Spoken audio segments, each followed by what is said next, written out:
Thank you for downloading The Luminous Mind. Episode 35. We're all born with that desire to learn. Sometimes it gets squashed or derailed. But if we can just, as mothers, learn how to minimize the distractions and not force the learning, then they keep that desire to learn, and then they get to that point where they can teach themselves.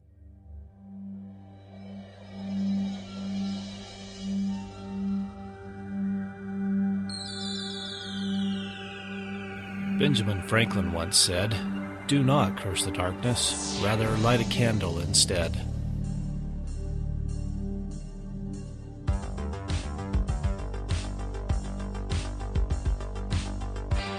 If you're ready to set your mind on fire, then prepare yourself for the Luminous Mind with your host, Rebecca Bowman.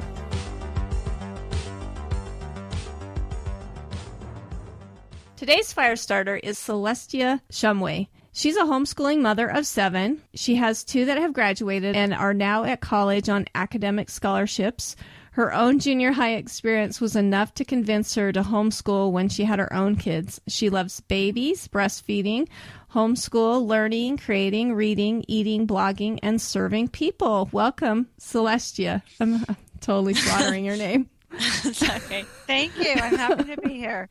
All right. Well, I've given our audience a little bit of background on you, but do you want to kind of expound upon that? Tell us about your family and maybe some of your hobbies and passions, and then, of course, your profession. Okay.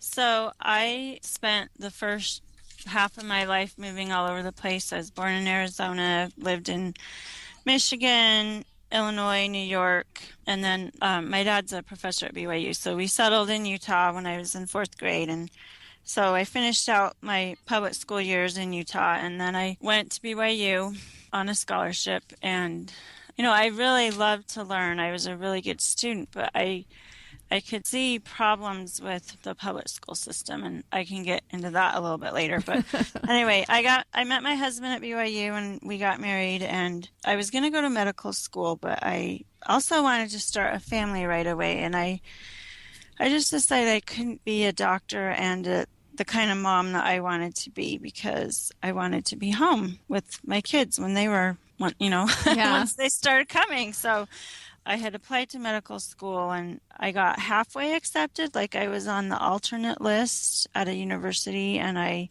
flew out for an interview, and then I ended up not reapplying.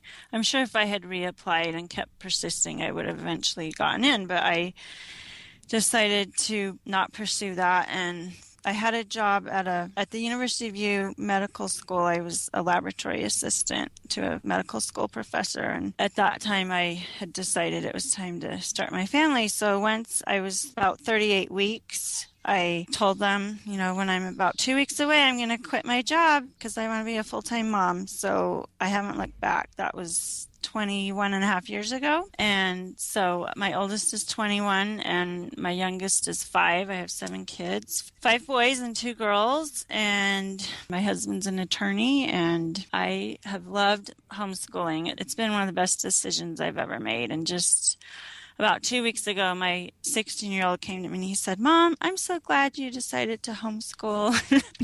I'm so glad you decided to do leadership education, and it's been the greatest thing for me." I love it when they finally recognize that. Yeah. Sometimes we get those payback moments, and it's really sweet. You want to tell us kind of about your profession too and your passions? Well, I would say my profession is full-time mom, full-time homeschool mom. So my passions are everything to do with that. Cooking, training kids how to work so that I'm not the only one cleaning.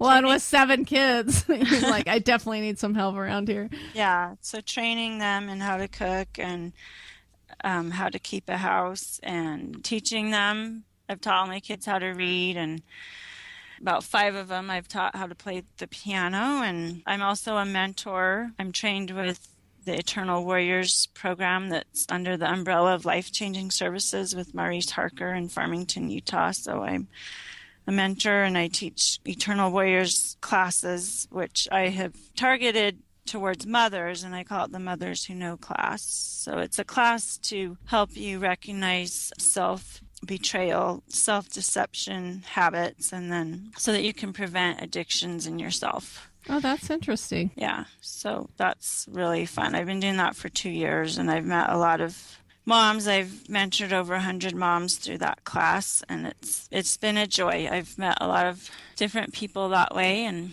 I've also been a La Leche League counselor, which is a volunteer breastfeeding counselor, but I retired from that last spring after doing that for 15 years. Since I've had 7 kids, I've been interested in childbirth, and 5 of my 7 babies I've had at home. So I've had that experience with water birth and natural birth, and so I've always been interested in birth and breastfeeding. And then as my kids have grown, I've just kind of become interested in what they've been interested in, especially with homeschooling. So I've observed a lot of mock trials and freedom bowls and different things like that they've done. Those are fun. It's but funny. Yeah, I love Commonwealth schools. I trained to be a mentor in one of the projects that the Commonwealth schools use is the LEMI projects, the scholar projects, and I trained to be a Key of Liberty sort of freedom mentor through that. Okay. All right, great. And you also have a website where you blog different things, right? Yeah, I was inspired by the natural mothering movement as I got into breastfeeding and natural birth, and so I was a reader of the Mothering magazine by Peggy O'Mara, which is based in New Mexico, and they currently don't have a print copy anymore. They just went digital, but I just thought, wouldn't it be cool if I started a movement of Christian-based, especially LDS-based natural mothering? So that's why I started that website. I kicked it off with a conference back in 2009 for natural spirit-led mothering. So I had Leslie Householder and some other speakers come in, and we talked about just different topics relevant to moms, like being Leslie's forte is helping moms find businesses they can do from home. So I had her speak about that, and I had a class on gardening and homeschooling and getting kids involved in different forms of entertainment that's not just watching TV. So I had different topics like that are pertinent to moms who want to be off the conveyor belt of education and media and consumption. Well, and when I was looking on her website, I mean, it is there's just a plethora of information on there. So like I was telling her earlier that we may have to have just a podcast just about her website because there's so much on there. So lots of great resources on that. Now, you talked about your own personal, like junior high was enough to convince you to homeschool your kids.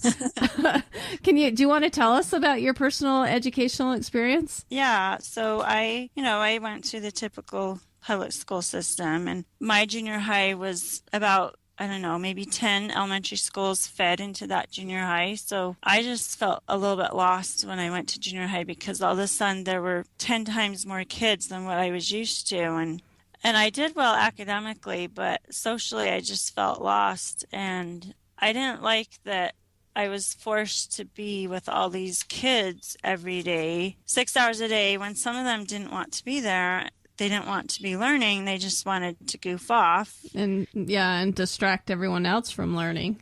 Yeah. And there were a lot of, adolescent boys there who were doing things they shouldn't. And so I just thought, I don't ever want my kids to have to suffer.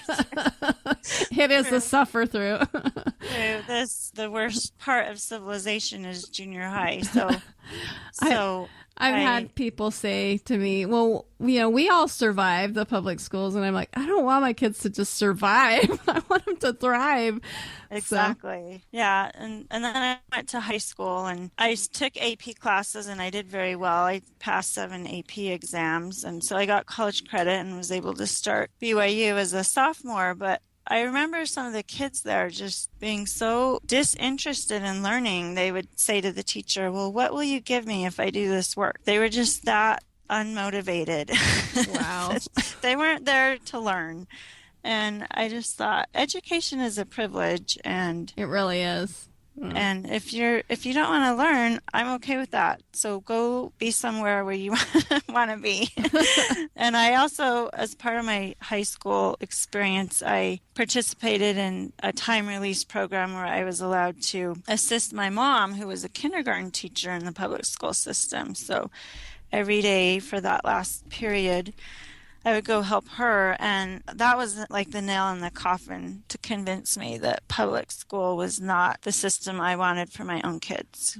Because I saw how restricted she was and what she could do, and that it was just hard to... Yeah, the bureaucracy took over the education, I'm sure. Yeah, and just that public schooling was a lot of crowd control and not having kids there that want to be there and want to learn. Yeah, it is frustrating. So is that, at that point, did you decide that's how come you wanted to homeschool, or why did you? Yeah, well, that was it started in junior high, and that was just confirmation in high school. So when I got married to my husband, I said we would be homeschooling, and I don't think he believed me.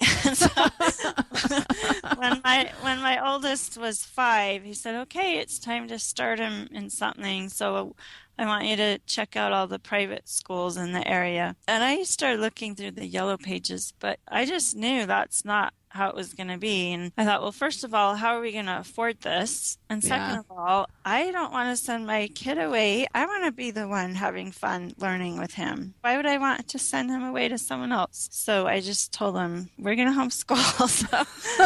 So that's how it was. And he was just okay with that. He was. Well, that's great.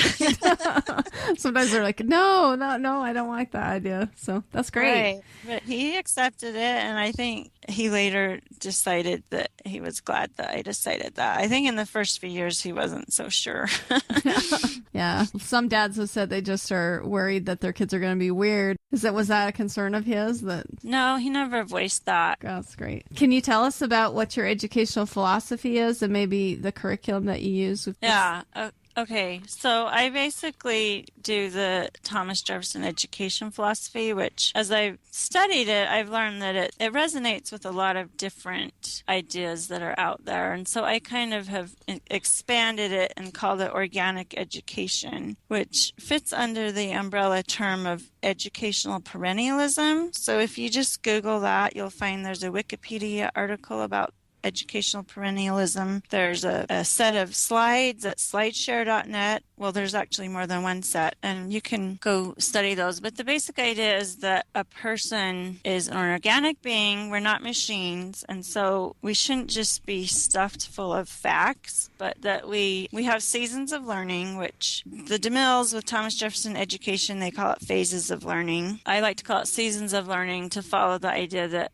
we're kind of like a tree where we grow and we have different seasons, just like there's spring, summer, winter, fall. So I believe that in the spring, that's childhood, and children learn different from youth and from adults. And so spring is the time to plant the seeds of truth in a child's mind. And then summer is the time for them to really think about those truths. So this would be youth, what the DeMills call scholar phase. And spring would be what they call core phase. And then mission phase is pretty much adulthood. It's where we express, it's what I call fall. So that's when we harvest the fruit that comes from our minds interacting with these seeds of truth and experimenting and practicing. And then we finally come to this clear idea of what our mission in life is. And then we go do it in our adulthood. That's great. Yeah, it could start in young adulthood. And I've seen that with my own kids. My 21-year-old, my 19-year-old, and my 16-year-old, I've seen them start to bring forth this fruit of... Like where they have a mission and they're out there to help and serve. Yeah, their mission in life. The season of winter for education would be older adulthood, when you start to lay up and store the fruit to preserve it for future generations, where you lay the groundwork to leave your legacy. So as I studied this, I figured out that these seasons of learning, you can find them in other educational philosophies. They just go by different labels. So with the classical education philosophy, which is where we get Susan Wise Bauer with the well-trained mind, they call it the grammar stage, the dialectic stage, and then adulthood. So grammar stage is core phase. It's where kids get familiar with the language and vocabulary of different ideas. And then the dialectic stage and the rhetoric stage are where they start to communicate through speaking and writing. And then the quadrivium would be college level coursework. And then there are these other authors, Josette and Sambhava Louvemore. I'm not sure if I'm saying that right, but they wrote a book called Natural Rhythms of Learning, and they use the labels of body being and emotional being for that core phase. And then for the scholar phase, they call it will being and thinking being. And then for adulthood, they call it the integration of body, emotion, will, and thinking. And then I found this other book called The Stages of Learning by Marilyn Howshall, Howshall. And she calls what I call core phase, she calls that, what I call spring or childhood, she calls that preparing and collecting stages. Summer or scholar phase, she calls thinking and communicating. And then the mission phase would be career. Wow. Kind of, I guess what I'm getting from what you're saying is that, where it's organic, you're seeing all these different people kind of pull in the same concepts. They just call it different stuff. They call it different phases and stuff. Exactly. So, and how do you think knowing those phases as a mother helps you be better at homeschooling? Well, it helps me not to force things so that... Like too early. Yeah, something. So I can watch for signs of readiness. It just makes homeschooling a lot easier. I'm not asking that my 7-year-old write a term paper. Right. Yeah. Exactly. Or I wait for my kids to ask me. Well, I did have one child who started reading on his own, but he had a few little sounds where he wasn't quite getting them right. So I sat down with him and helped him finish out how to learn how to read. But he started it. But with all the others, I've waited till they came to me and asked me to teach them. And it just makes homeschooling a lot easier because I'm not sitting there forcing them to do stuff when they're not ready. And then when I feel like they're ready, I start requiring a little bit, and I ask them to do a little bit of math every day, starting when they're about age 8 or 9. I'm letting them mostly do unschooling until they're ready for the serious reading and writing, which I think happens around age 12. That's great. And how have you noticed that that's worked? So many parents, I think, would just be freaked out by that idea that you just wait until they're ready. I mean, do you have some kids that are way, way old, or have you seen it happen in a pattern type? Well, my 2 oldest kids, I didn't really embrace this philosophy fully from the beginning with them. I did force them to do a little more in their earlier years, but then I kind of relaxed as I learned more about this organic education. And so I really call my 3rd child my guinea pig for this type of education. And he didn't really start reading fluently until he was about 9. And I never really thought of him as my most verbally articulate child. He didn't start talking much until he was about 3. My husband actually thought that he was learning disabled and asked me to get him tested. And after about a year of dragging my feet about it, I finally did, and turned out he was normal.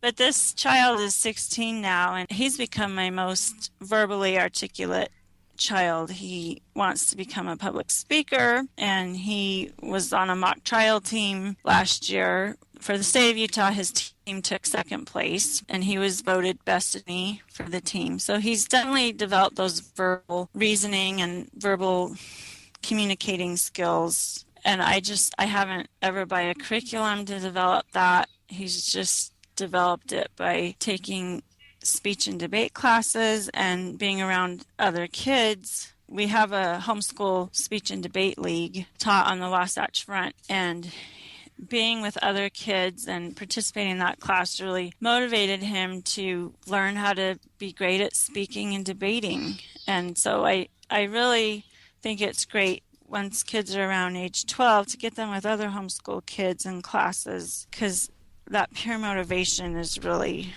good for them. Yeah, I definitely agree with that. So is this Dallin that we're talking about? Yes. Great.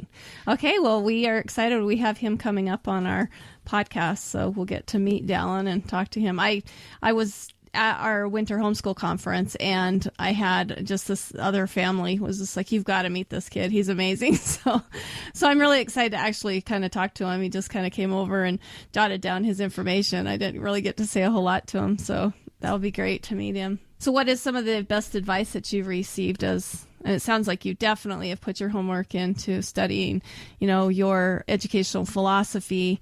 Has there been any great advice that you've gleaned from that? I think the the best advice was to not be afraid to let my kids work and ask them to work. And just, I learned this a lot from Rachel DeMille and then other moms, just to teach your kids to work when they're young, and then set up your home so that it facilitates scholar phase, so that as the kids get older and into scholar phase, they're released from more and more of the housework duties. Because like right now, the kids 12 and under or 13 and under, they do all the dishes and clean the bathrooms and do the vacuuming, and my 13-year-old does the laundry. And so once they get to be about 14 or so, they only do dishes like one night a week. And they don't, my son's overhearing me. So, okay, maybe it was 15 when I took him off doing dishes more. He just does dishes on Sunday now. But he doesn't clean the bathrooms anymore or do the laundry. And he pretty much has 6 to 8 hours a day where he studies. That's and great. I highly recommend the Lemmy Project Scholar Phases. He's taken all those starting with Key of Liberty, and right now he's in what they call the self-directed Scholar Phase class. And so now this is just such a great way to get kids to be self-starters and have that initiative to come down with 3 things that they want to study, and then they write their own curriculum. This is the Edison Project. So that's what he's been doing right now, and he's completely self-governing. He comes to me and he says, Mom, I think I want you to come back and teach me some more piano lessons, which I had done when he was younger, and then he didn't want it anymore, and I just let it rest. And then he came back and said, okay, I can see that I want to learn more piano. That's great. Yeah, and then he'll say, I can't do this right now. I have to get my 40 hours in of study, so I can't go do such and such. So he's just completely self-governing in his schoolwork at 16, and my 13-year-old's getting to that point. It's amazing, what they can do when they actually decide that it's them, that wants to drive that. So yeah, so I just think the best thing you can do is in your home make scholar phase the ideal, the prize that the kids want to get to, where they're released from most household duties, and they see that is fun, and they get a lot of privileges with that. And it's not all work. He does have some play, and I've limited the electronic distractions in our home. And I did have payback with my 21-year-old. He served a mission for our church, and he wrote a letter home to me, and he said, I just want to thank you for homeschooling me, and I want to thank you for not letting me have sleepovers and for letting me choose which college I went to. And he's just seeing things out in the world going, maybe I had a pretty good life. Or something yeah, like that. So that was payback. And I did see payback with him because I let him pursue his passion as well. And for him, it was computers. And he would listen to a lot of podcasts while he would do the dishes and do the laundry when he was 12, 13, 14, until the next sibling came along and took over laundry. And so he taught himself how to program, and he got a job over the summer after his first year of college being a programmer at a software company in Provo. And he was such a valued employee that on his day off, they called him up and asked him to come in. And he said, I can't come in because I promised my grandma I'd help her can some grape juice. And the boss said, oh, we have to have you come in today. So how about if I pay my brother and his girlfriend to come over and do Holy cow. and help your grandma, and you come into work. So he never That's took hilarious. a formal class on programming. I feel like I cultivated these seasons of learning for him, and he got to the point where he could just teach himself. And that's how amazing. I think it can be with most things. That Yeah. We're all born with that desire to learn. Sometimes it gets squashed or derailed. But if we can just, as mothers, learn how to minimize the distractions and not force the learning, then they keep that desire to learn, and then they get to that point where they can teach themselves. And so, Well, thank you. Before we go on, let us take a minute and hear about our sponsors. Hey, fire starters, this is Mark, producer of The Luminous Mind. If you're like me, the thought of going out to the store and shopping is enough to make you want to crawl in a hole and hide. If that's you, then do your shopping online through Amazon. Just go to theluminousmind.net, click on the Amazon link, and shop away. Also, most of the books and resources that Rebecca and her guests discuss can be found on our Amazon links as well. Again, if you're like me, you have already accidentally signed up for Amazon Prime. So most of those purchases should have free shipping as well. Good luck!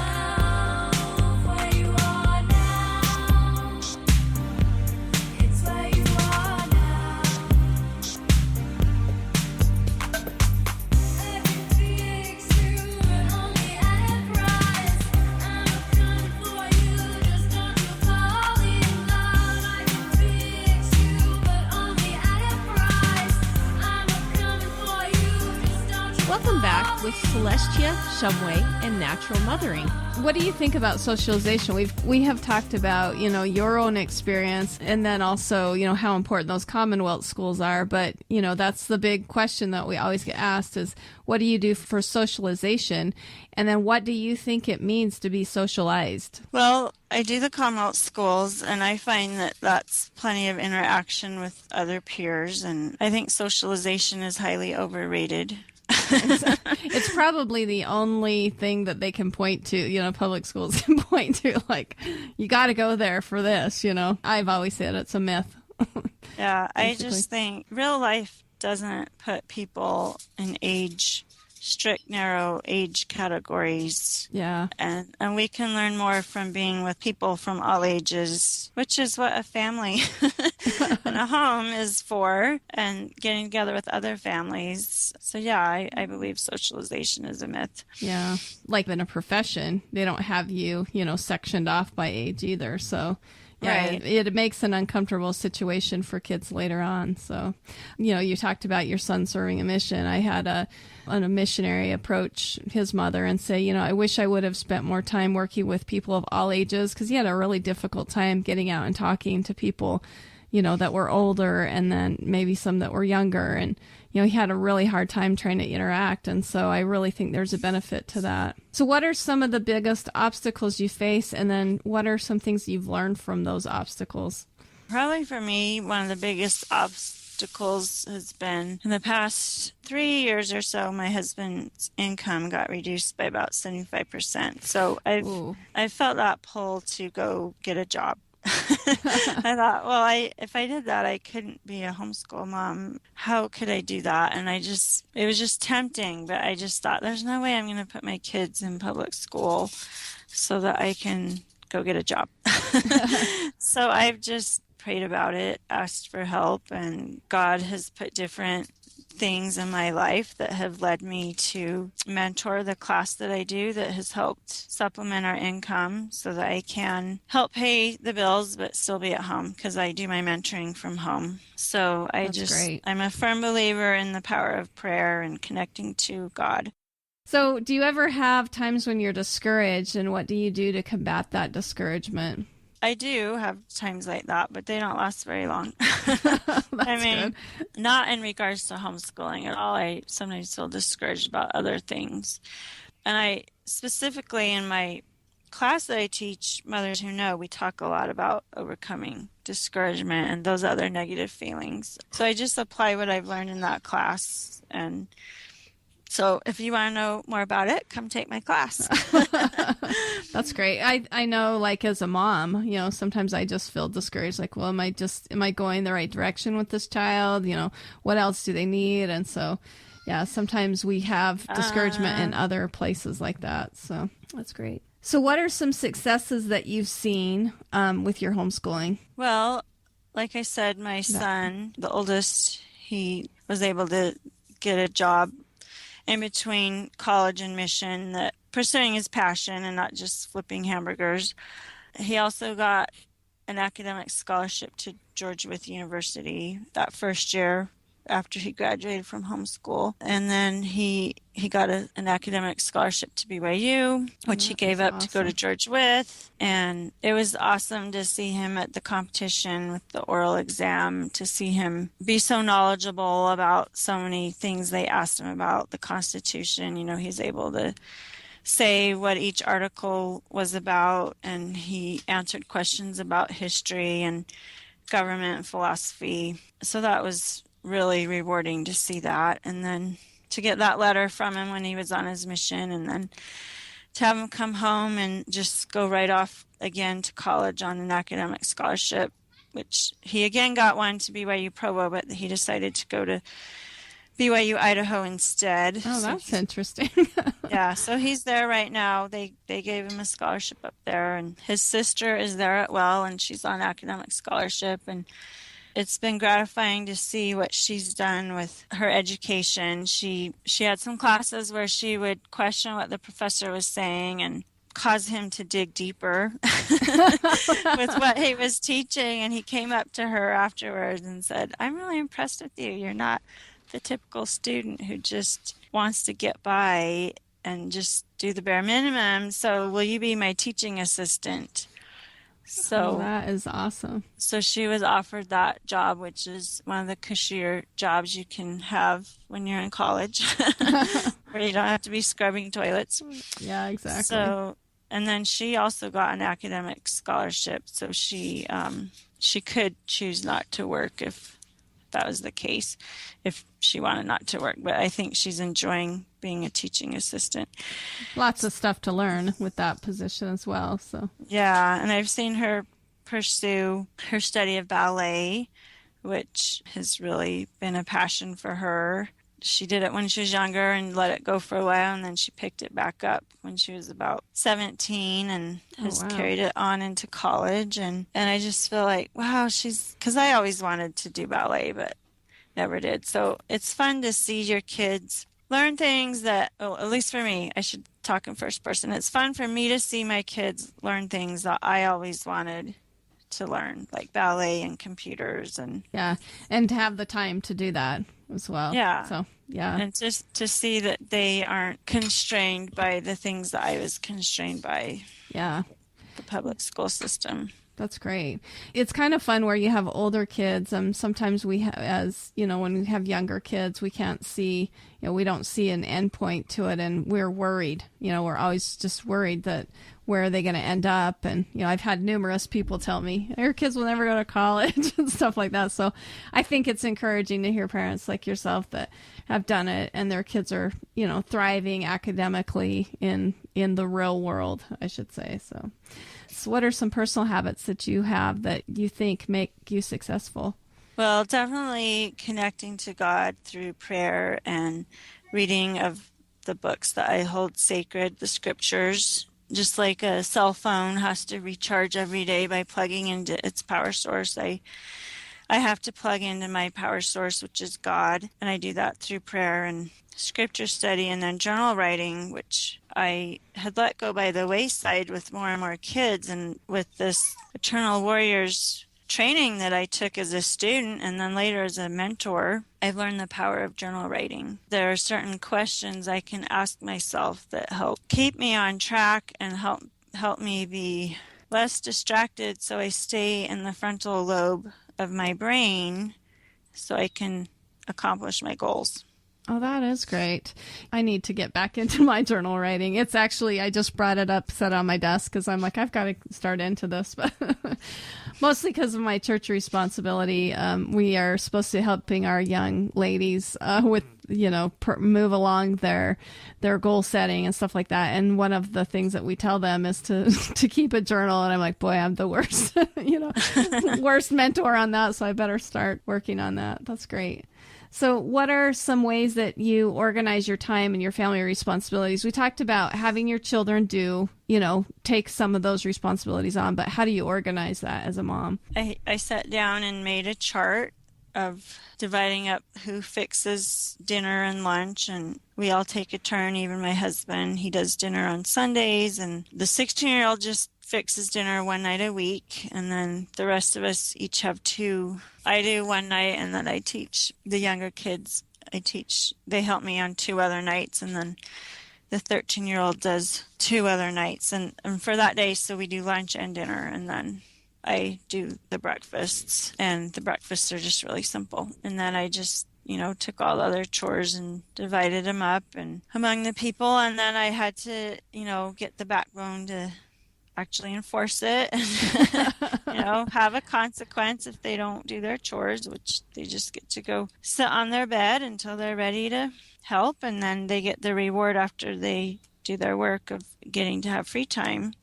And, and I would teach them and be with them the first few times the whole way to show them how to do it and then watch them do it. That is great. Yeah, and we have our structured learning time in the morning where we do what you would call homeschool. And I'm not afraid to include chores during that time. Sometimes I've taken a break from book learning so I can use that morning time to teach kids how to de-junk a room or clean the walls in the whole house or clean out the garage. Well, and sometimes those are life skills, that you would be learning in a home ec class, but it's so, I mean, it's not even real life, the home ec situation. Right. So it's not, we're definitely learning a skill with all of those things. I need to do that. I need to have them de-junk a room. I'm going to add that in tomorrow. So. Yeah, or we'll de-junk the pantry and the kitchen, or that time we can spend talking or listening to books on CD or MP3 files. So they're still learning auditory type stuff. So. And then it makes them more grateful to get back to the normal routine of doing the math and the handwriting. And that's great.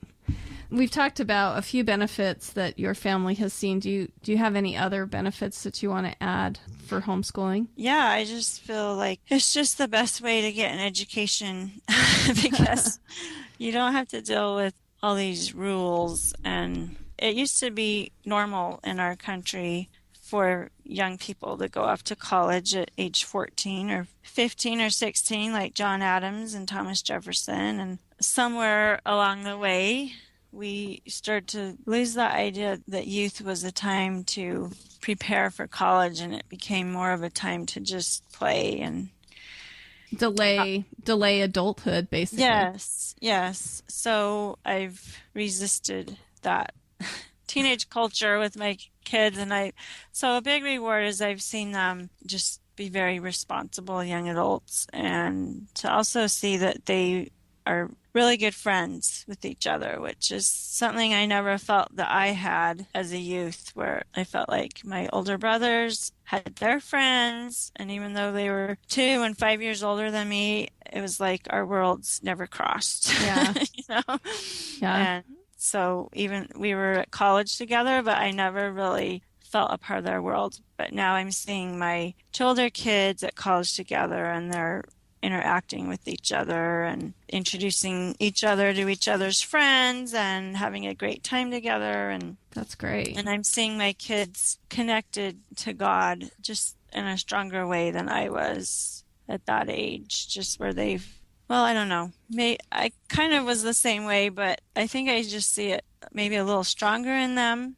Yeah. That they have more of a sense of what they want to do, and they're a lot more confident, and they aren't going to get pushed around by needless rules. Trying to follow the popular culture or something like that. My daughter had a job over the summer at a teleservice center, customer service support over the phone. And after about 3 weeks, she quit because she said, they're not really about supporting the customer. They just give the customers the runaround. And I don't like answering the phone and being told to tell them to go talk to someone else when I know that someone else isn't really going to give them the answer. So it's just been great for me to see that they really are thinking for themselves and not just like mimicking what. Yeah. And they are much more of a leader than I was at that age. That's great. Do you have any long-term goals for yourself? And I mean, you probably don't necessarily set goals for your kids, but maybe as a family mission or something like that. Well, I would love to see us eventually live on a farm and be much more self-sustaining with our food and our our energy, and live off the grid. That would be my dream. To be a lot more self-reliant, and to maybe even build our own house. Oh, that would be great. I think that'd be quite an education. Yeah. We've got a little bit of land, and I keep trying to talk my husband into chickens and stuff like that. he really doesn't have any desire to do that. And I'm like, I don't know if I could do that. So that'd be great.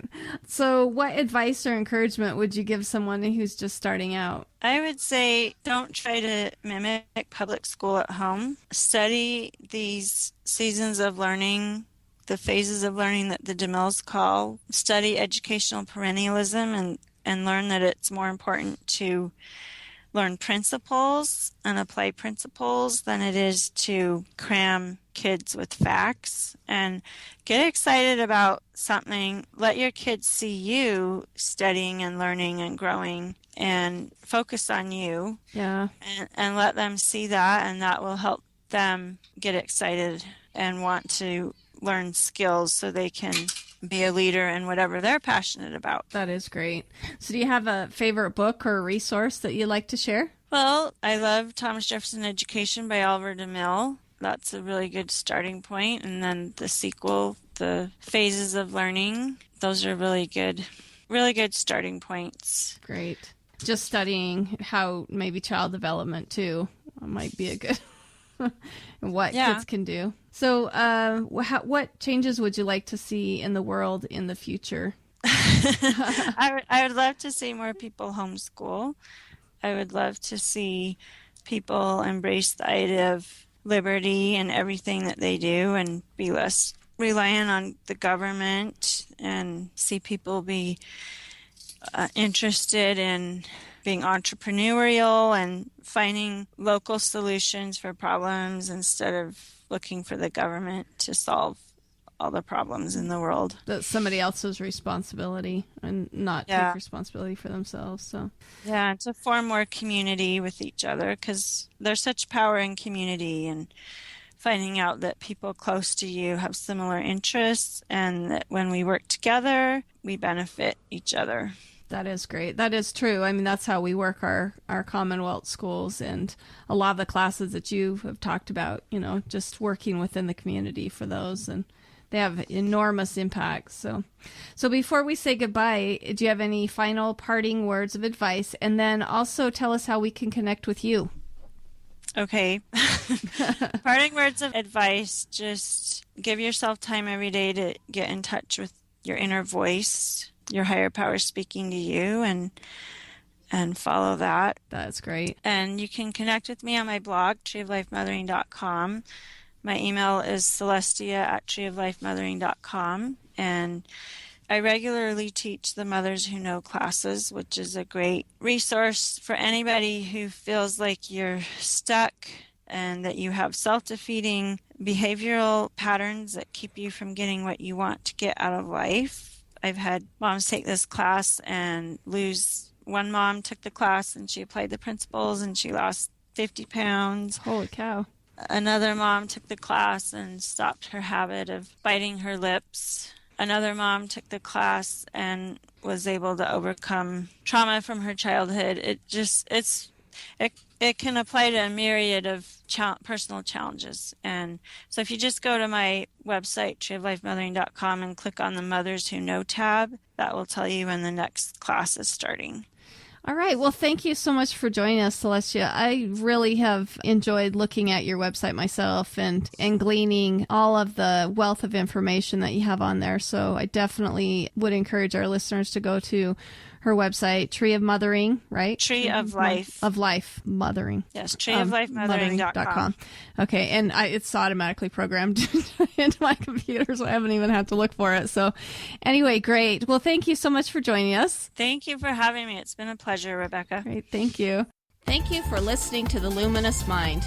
To learn more about Celestia and natural mothering, go to our show notes on theluminousmind.net. Also, be sure to subscribe to our free email list to get the weekly spark, which discusses the shows of the week. Also, like us on Facebook, follow us on Twitter and Google+. Be sure to subscribe in iTunes, YouTube, and also on Stitcher. Let us know how we can help you so that we can continue to light minds on fire and change the paradigm of education.